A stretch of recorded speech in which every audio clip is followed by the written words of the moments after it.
Bonjour à tous les passionnés. Avez-vous déjà remarqué ce phénomène totalement paradoxal au bord de l'eau?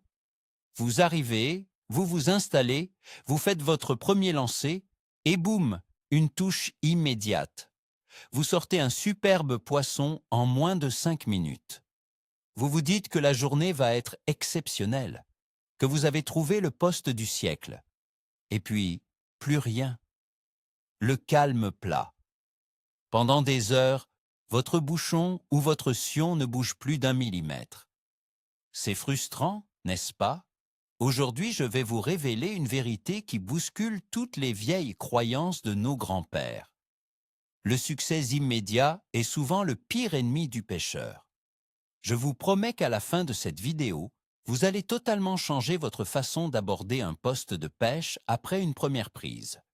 Nous allons voir ensemble pourquoi cette euphorie du premier poisson est un piège redoutable et comment la déjouer. Alors, selon vous, faut-il fuir comme un voleur après avoir mis un poisson au sec ou faut-il s'acharner?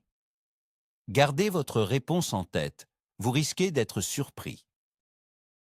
Pour bien comprendre le problème, il faut se plonger dans la psychologie classique du pêcheur. Depuis des générations, on nous apprend la règle de la statue. On trouve un bon coin, on amorce, on lance et on attend sans faire le moindre bruit.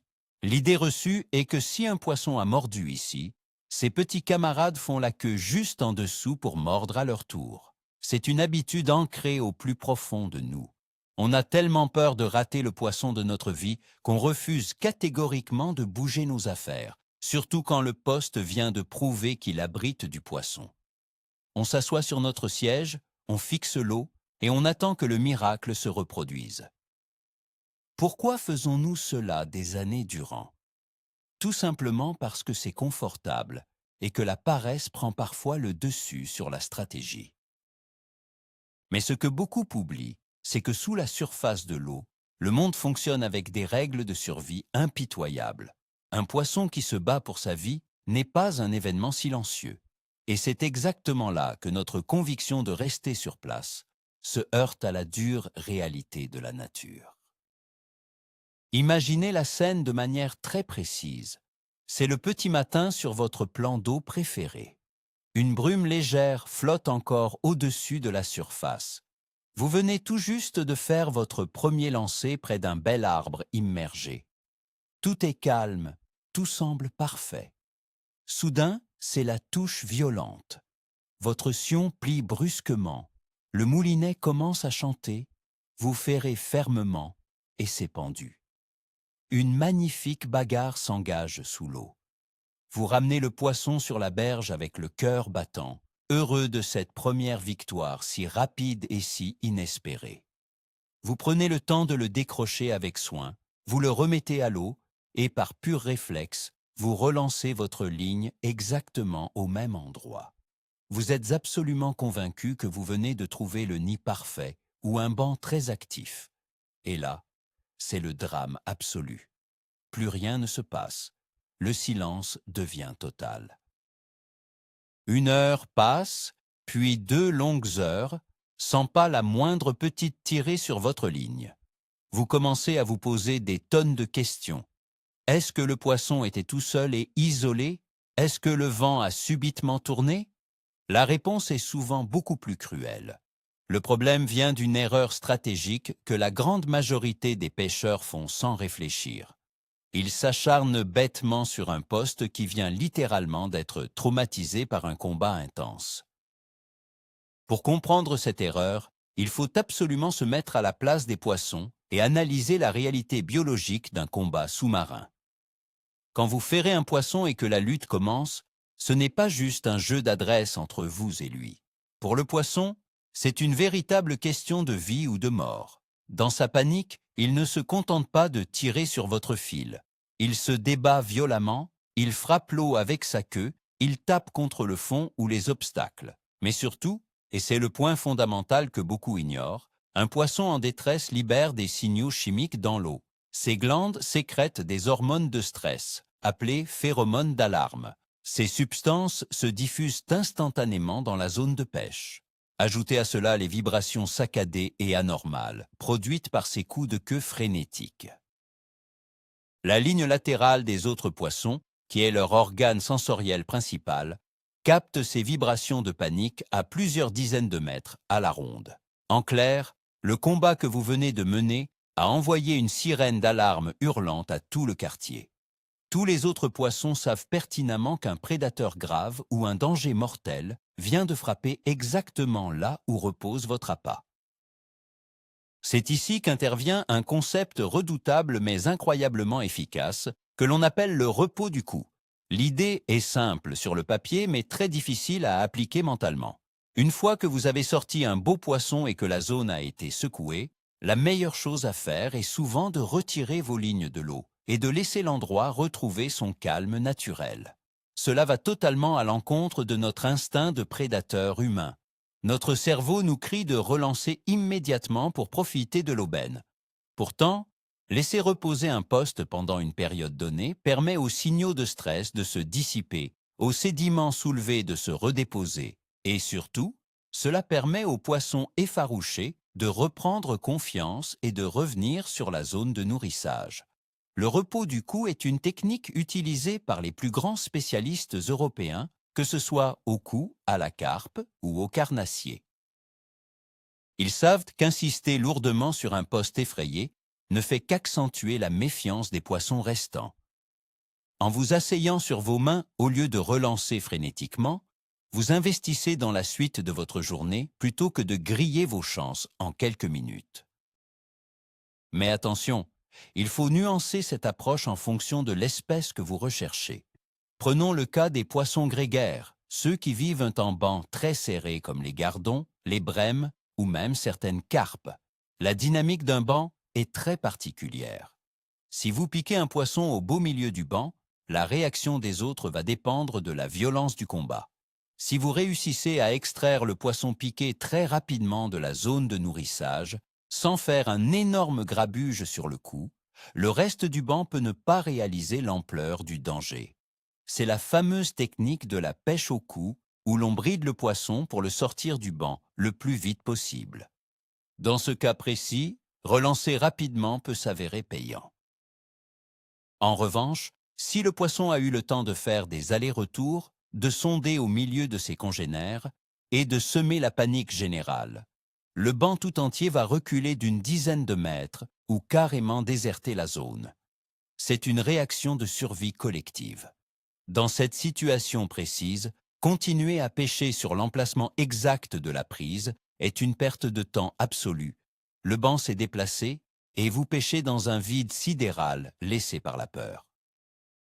Il existe cependant une exception fascinante à cette règle de la peur, et c'est ce que l'on appelle la frénésie alimentaire. Parfois, la concurrence pour la nourriture est tellement féroce au sein d'un grand banc de poissons que l'instinct de se nourrir prend totalement le dessus sur l'instinct de survie. C'est un phénomène assez rare mais magique quand on a la chance de le vivre. Dans ces moments de folie, vous pouvez enchaîner les prises les unes après les autres. Le bruit du combat, les éclaboussures en surface et même les poissons qui se débattent semblent agir comme une cloche sonnant l'heure du dîner au lieu d'une alarme de danger. L'agitation attire même les poissons curieux des environs. Dans cette situation d'euphorie collective, la question de laisser reposer le poste ne se pose même pas. Il faut battre le fer tant qu'il est chaud, relancer à la vitesse de l'éclair et profiter de cette fenêtre d'activité exceptionnelle. Mais il faut être honnête avec soi-même. Ce genre de situation idyllique représente peut-être 5% de nos journées de pêche au bord de l'eau. Dans les 95% des cas restants, la méfiance et la peur seront les réactions dominantes après une capture. Parlons maintenant des prédateurs solitaires ou territoriaux, comme le beau brochet caché sous les nénuphars ou le gros black bass embusqué sous une souche. La logique est ici très différente de celle des poissons blancs en banc. On pense souvent à tort que si l'on prend un beau carnassier sur un poste restreint, le poste est désormais totalement vide. C'est vrai en partie, car deux gros brochets partagent rarement le même petit buisson immergé. Cependant, la nature a horreur du vide. Si vous sortez le maître des lieux, le poste devient vacant. Une place de choix avec de bonnes caches et de la nourriture va rapidement attirer un nouveau locataire. La question est de savoir à quelle vitesse ce remplacement va s'effectuer. Relancer immédiatement après avoir sorti un gros brochet solitaire a très peu de chances d'aboutir.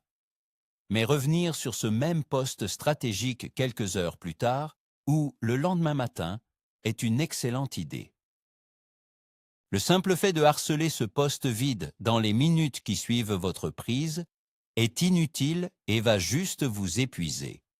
Il vaut beaucoup mieux se déplacer de 50 mètres, explorer de nouvelles structures et garder ce super poste en mémoire pour un second passage stratégique plus tard dans la session. Il est grand temps de briser l'un des mythes les plus tenaces de notre passion. C'est le mythe du poste définitivement mort et vidé de ses habitants. Beaucoup de pêcheurs croient sincèrement qu'après un gros remue-ménage, tous les poissons ont fui à des kilomètres et qu'ils ne reviendront jamais de la journée. C'est absolument faux. Les poissons ne quittent pas leur habitat naturel aussi facilement, surtout s'il y a de la nourriture ou une bonne couverture de sécurité. La réalité, c'est qu'ils se sont simplement mis en retrait. Ils ont reculé de quelques mètres, ils se sont collés au fond, ils se sont enfouis dans les herbiers et surtout, ils ont fermé la bouche. Ils sont en état d'alerte maximale. Ils observent et ils attendent que le danger passe. Votre poste n'est pas vide. Il est juste temporairement inactif. C'est une nuance fondamentale qui doit changer votre façon d'agir. Plutôt que de maudire le destin et de plier définitivement vos affaires, vous devez adopter la patience du chasseur. Comprendre que les poissons sont toujours là, mais qu'ils exigent qu'on leur foute une paix royale pendant un certain temps, avant de baisser de nouveau leur garde et d'accepter une bouchée. La grande question qui en découle naturellement est de savoir combien de temps il faut laisser reposer ce fameux poste. Quelle est la règle d'or? Bien sûr, il n'y a pas de chronomètre absolu sous l'eau, mais l'expérience nous dicte une règle de base très fiable. Après une belle prise qui a causé du grabuge, la norme est de laisser le coup tranquille pendant au moins 15 à 20 bonnes minutes. Et je parle bien de 15 à 20 minutes de repos total, sans le moindre lancer intempestif, sans jeter de grosses boules d'amorce qui font un bruit de bombe à la surface et sans marcher lourdement sur la berge. C'est un test de volonté incroyable pour le pêcheur. Asseyez-vous, buvez un café, refaites vos montages proprement, observez la surface de l'eau, écoutez les oiseaux. Laissez le milieu aquatique digérer le stress de l'événement. Ce laps de temps est généralement suffisant pour que le taux d'hormones de stress se dilue dans le courant ou le volume d'eau et pour que les petits poissons reprennent leur balai naturel, ce qui va rassurer les plus gros. C'est un petit investissement en temps qui rapporte souvent de très gros dividendes par la suite. Mais soyons honnêtes, respecter cette règle de l'attente est un supplice psychologique. La psychologie du pêcheur est complexe. Nous sommes des êtres d'espoir et de récompense immédiate. Quand un poste vient de nous donner un poisson, notre cerveau libère de la dopamine. Nous sommes programmés pour en vouloir encore, et tout de suite. Quitter un poste productif, même temporairement, ressemble à un abandon ou à une terrible erreur de jugement. On se dit toujours que le prochain lancer sera le bon. C'est exactement cette faille psychologique qui nous pousse à pêcher dans un désert d'activités. Il faut une discipline de fer pour s'extraire de cette boucle d'euphorie stérile. Les meilleurs pêcheurs que je connais ne sont pas ceux qui lancent le plus loin ou qui ont le matériel le plus cher. Ce sont ceux qui maîtrisent leurs propres émotions. Ils ont la capacité d'analyser froidement la situation. Ils se disent que le poisson est fait, que le coup est cassé et qu'il est temps de laisser retomber la pression. Apprendre à s'éloigner d'un poste chaud demande de la maturité, mais c'est la différence flagrante entre une journée à un seul poisson et une véritable pêche de professionnels. Pour contourner cette frustration de l'attente immobile, la stratégie la plus intelligente est de préparer le terrain à l'avance. C'est la technique des postes multiples. Au lieu de mettre tous vos œufs dans le même panier, prenez le temps d'amorcer et de préparer 2 ou 3 petites zones distinctes en début de session. Vous choisissez un poste principal, puis un poste de repli un peu plus loin sur votre gauche, et un autre sur votre droite. Ainsi, quand vous sortez un poisson sur la zone numéro 1 et que le calme plat s'installe, vous n'êtes pas condamné à attendre bêtement. Vous prenez discrètement votre canne, vous laissez la zone numéro 1 se reposer et vous vous glissez silencieusement vers la zone numéro 2. Vous y trouvez des poissons qui n'ont pas du tout été alertés par le combat précédent et qui fouillent tranquillement votre amorçage. C'est une approche dynamique, une véritable rotation tactique. En tournant sur 3 postes différents tout au long de la journée, vous offrez à chaque zone le temps de repos nécessaire pour redevenir productive. C'est mathématique, vous multipliez littéralement vos chances de capture sans jamais lasser le poisson ou le stresser inutilement. Prenons un exemple concret en bord de rivière pour illustrer cette dynamique. Imaginez que vous pêchez le chevesne à vue ou au leurre de surface sous un grand chêne majestueux. Vous repérez un petit groupe de beaux poissons qui maraudent près de la surface. Vous effectuez un lancer d'une précision chirurgicale, l'insecte artificiel touche l'eau doucement et un énorme chevesne vient l'engamer sans hésiter. Le combat éclate, le poisson tape en surface, l'eau gicle de partout. Vous parvenez à l'épuiser. Si vous regardez bien l'eau à ce moment précis, les autres chevesnes ont complètement disparu. Ils se sont volatilisés. Si vous vous acharnez à relancer sous ce chêne dans les 10 minutes qui suivent, vous allez pêcher l'eau vide. Pire encore, vos lancers répétés vont confirmer aux poissons cachés au fond qu'il y a bien un danger persistant en surface. Dans ce cas de figure, la seule option valable est de reculer de quelques pas, de remonter la berge discrètement sur une trentaine de mètres et d'aller chercher un autre groupe de poissons sous un autre arbre. Vous pourrez revenir tenter le groupe initial sous le chêne majestueux une bonne heure plus tard, quand ils auront oublié cette mésaventure. Un autre paramètre crucial à prendre en compte est la taille même du poisson que vous venez de capturer. Ce n'est pas du tout la même chose de sortir un petit gardon de 100 grammes ou d'engager un combat épique avec une grosse carpe de 15 kilos ou un silure massif. Un petit poisson se ramène vite en planant sur l'eau et cause finalement assez peu de désordre sur le coup. Vous pouvez souvent continuer à pêcher presque immédiatement. Mais un poisson trophée, c'est une autre histoire. Une grosse carpe va labourer le fond, retourner la vase, arracher les herbiers, libérer des nuages de sédiments et produire des remous gigantesques. Un tel cataclysme sous-marin effraie absolument tout ce qui nage autour, des plus petits alevins aux autres gros spécimens. Après un combat d'une telle envergure, le poste est littéralement ravagé. Le temps de récupération de la zone doit être proportionnel à la taille de la perturbation. Après avoir sorti un véritable monstre, il n'est pas rare de devoir laisser le poste tranquille pendant plusieurs heures, voire de le recharger en amorce très doucement et de revenir seulement en fin de journée pour espérer une nouvelle touche. La profondeur de la zone de pêche joue également un rôle fondamental dans la façon dont le dérangement se propage. Si vous pêchez dans 50 cm d'eau, sur un haut fond ou une bordure très peu profonde, la moindre agitation prend des proportions bibliques. Le claquement de la queue du poisson crève la surface, les ondes de choc se propagent sans rencontrer d'obstacles, et la panique est totale et immédiate pour tous les habitants de la zone. Dans les eaux très peu profondes, la règle de la fuite est quasi obligatoire. Il faut impérativement laisser reposer longuement.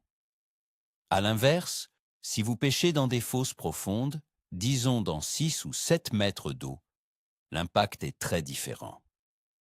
L'épaisseur de la colonne d'eau agit comme un formidable amortisseur. Si vous arrivez à décoller le poisson du fond rapidement et à mener la fin du combat dans les couches supérieures de l'eau, loin du substrat, les poissons qui sont restés tout au fond ressentiront beaucoup moins le stress de l'événement. Dans ces conditions de grande profondeur, il est parfois tout à fait possible de relancer rapidement et d'enchaîner une autre prise sans avoir cassé le coup. La technique que vous employez pour ramener et épuiser le poisson est donc d'une importance capitale pour préserver l'avenir de votre poste. Les pêcheurs aguerris ont développé une véritable science de la mise à l'épuisette furtive. Le secret réside dans le contrôle de la direction du poisson. Dès le ferrage, si le matériel et le milieu le permettent, il faut faire pivoter le poisson et le forcer à sortir de la zone de nourrissage amorcée. L'objectif est de le traîner doucement vers un bord neutre, à l'écart de ses congénères. Tout le vacarme du combat en surface, les coups de tête et l'introduction de l'épuisette doivent se faire idéalement à 5 ou 10 mètres en aval de votre véritable coup. En éloignant le champ de bataille de la salle à manger des poissons, vous réduisez considérablement l'impact négatif. Les autres poissons perçoivent bien une agitation au loin, mais pas une menace directe sur leur zone de confort. Cette maîtrise technique demande de l'expérience, du sang-froid et une bonne connaissance de l'encombrement du fond, mais c'est une arme redoutable pour pouvoir enchaîner plusieurs beaux poissons sans avoir à changer d'endroit. Une autre astuce très prisée par les spécialistes pour maintenir l'intérêt des poissons malgré le remue-ménage d'une capture consiste à amorcer immédiatement au moment critique. Cela demande un peu de gymnastique. Pendant que vous tenez votre canne d'une main avec le poisson qui se fatigue au bout de la ligne, vous utilisez l'autre main ou une fronde pour envoyer une petite poignée d'appât très attractif exactement sur le poste que vous êtes en train de vider. L'idée est de créer une diversion très puissante. Les poissons restants, bien qu'alertés par les vibrations du combat, voient soudainement une pluie de nourriture fraîche et alléchante tomber du ciel. Cet apport soudain de nourriture peut créer un réflexe de compétition qui va court-circuiter leur réflexe de fuite. Ils vont se jeter sur cette nouvelle manne au lieu de paniquer. Bien sûr, cela fonctionne surtout avec les poissons blancs très voraces et nécessite une bonne coordination. Mais c'est une preuve supplémentaire qu'au lieu de rester passif après une touche, il faut être proactif et réfléchir en permanence à la manière de manipuler le comportement du banc pour le garder sur place. N'oublions pas d'intégrer les conditions météorologiques dans notre réflexion, car elles modifient complètement la donne. Pêcher par un temps radieux, sans un souffle de vent, sur une eau lisse comme un miroir, c'est magnifique pour les yeux. Mais pour la discrétion, c'est un cauchemar absolu. Dans ces conditions calmes, la moindre goutte d'eau qui tombe résonne comme un tambour sous la surface. Le moindre combat fera fuir tout le monde à des lieues à la ronde. Et la nécessité de laisser reposer le poste est maximale. À l'opposé, si vous pêchez un jour de tempête, avec un fort vent de face qui creuse des vagues et une pluie battante qui frappe violemment la surface de l'eau, le monde sous-marin est déjà plongé dans un chaos sonore permanent. Le bruit des éléments masque presque totalement les éclaboussures et les ondes de détresse de votre prise. Dans une eau agitée et troublée par le mauvais temps, les poissons sont paradoxalement beaucoup moins craintifs vis-à-vis des bruits de combat. Vous pouvez alors vous permettre d'être beaucoup plus insistant et de relancer au même endroit sans risquer d'avoir définitivement brûlé votre précieux poste.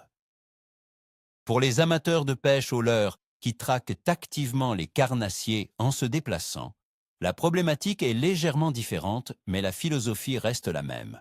Vous peignez une bordure magnifique, vous lancez votre poisson nageur, et un beau brochet vient s'en saisir. Après la remise à l'eau, relancer pile à cet endroit précis est souvent stérile, comme nous l'avons vu. Mais il y a une subtilité. Les carnassiers chassent parfois en groupes lâches ou sont suivis par des individus plus petits qui profitent de l'agitation. au lieu de vous acharner sur le point exact de l'impact, décalez-vous de quelques mètres le long de la berge. Lancez en éventail, un peu plus loin, un peu plus près, pour explorer le périmètre immédiat de la zone de combat. Les vibrations de la lutte ont pu attirer l'attention d'un autre prédateur posté à 15 mètres de là, qui s'est rapproché pour voir ce qui se passait.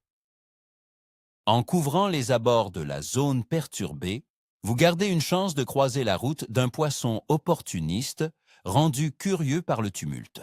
C'est le principe de la mobilité tactique poussée à son paroxysme. Finalement, tout cela se résume à une question de volonté et de remise en question de nos habitudes les plus confortables. Casser le mythe du grand-père qui ne bouge jamais de sa chaise en toile demande un effort physique et mental.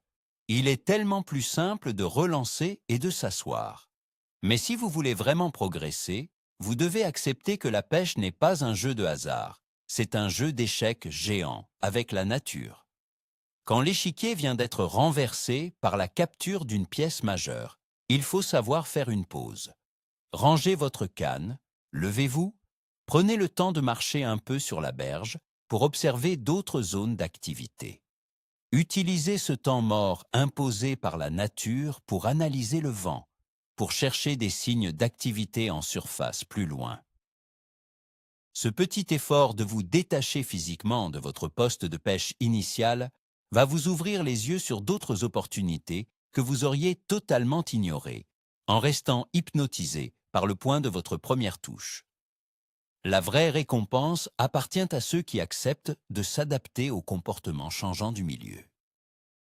Si vous avez encore des doutes sur l'impact d'une prise sur un poste, il suffit de regarder les incroyables vidéos subaquatiques que l'on trouve aujourd'hui facilement. Des passionnés ont placé des caméras au fond de l'eau, au-dessus de leurs amorçages. Les images sont stupéfiantes et valent tous les discours du monde. On y voit des dizaines de poissons se nourrir en totale confiance.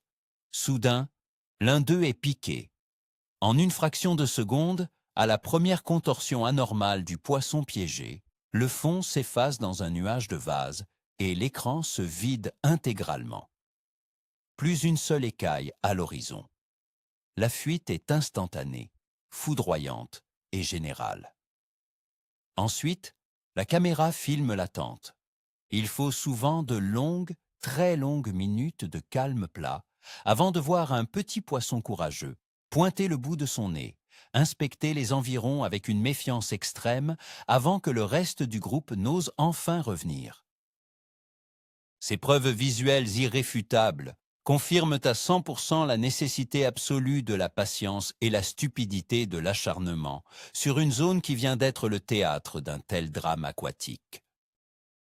En résumé, adopter cette stratégie du repos et du déplacement, c'est passer du statut de simple pêcheur contemplatif à celui de véritable chasseur tactique. Le pêcheur immobile subit les événements, il prend un poisson par chance, puis subit le vide qu'il a lui-même créé. Le chasseur tactique, lui, anticipe.